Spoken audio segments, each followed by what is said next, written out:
சங்கரன் கோவில் சங்கர நாராயண சுவாமி கோவிலில் ஆடித்தபசு திருவிழா இன்று கொடியேற்றத்துடன் தொடங்கியது. திரளான பக்தர்கள் பங்கேற்பு.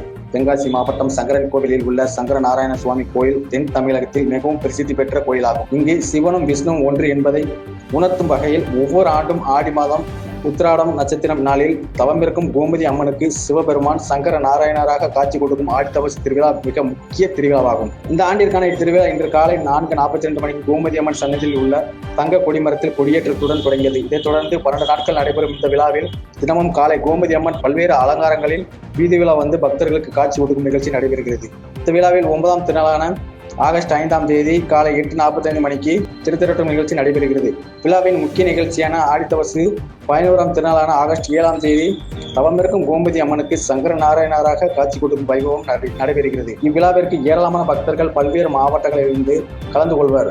விழாவுக்கான பாதுகாப்பு ஏற்பாடுகளை மாவட்ட கண்காணிப்பாளர் அரவிந்த் உத்தரவின்படி சங்கரன்கோவில் டிஎஸ்பி செங்கோட்டு வேலவன் மற்றும் காவல்துறையினர் செய்து வருகின்றனர். மேலும் குற்றச் சம்பவங்கள் நடைபெறுவதை தடுக்கும் விதமாக பக்தர்கள் அதிகம் கூடும் நகரின் முக்கிய பகுதிகளில் 50க்கும் மேற்பட்ட சிசிடிவி கேமராக்கள் பொருத்தப்பட்டு 24 மணி நேரமும் காவல்துறையால் கண்காணிக்கப்பட்டு வருகிறது. கொடியேற்று விழாவில் தென்காசி பாராளுமன்ற உறுப்பினர் ராணி ஸ்ரீகுமார், சங்கரன்கோவில் சட்டமன்ற உறுப்பினர் ராஜா, முன்னாள் அமைச்சர்கள் கடம்பூர் ராஜு, வி.எம். ராஜலட்சுமி, அறங்காவலர்கள் உட்பட ஏராளமான பக்தர்கள் கலந்து கொண்டு சுவாமி தரிசனம் செய்தனர் என்பது குறிப்பிடத்தக்கது. செய்திகளை உடனுக்குடன் தெரிந்து கொள்ள கீழ்கண்ட கேபிள் மற்றும் டிடிஎச் நெட்வொர்க்குகளில் எம்நாடு செய்தி தொலைக்காட்சியை காணுங்கள். பாதகம் செய்பவரை கண்டால் நாம் பயம் கொள்ளலாகாது பாப்பா.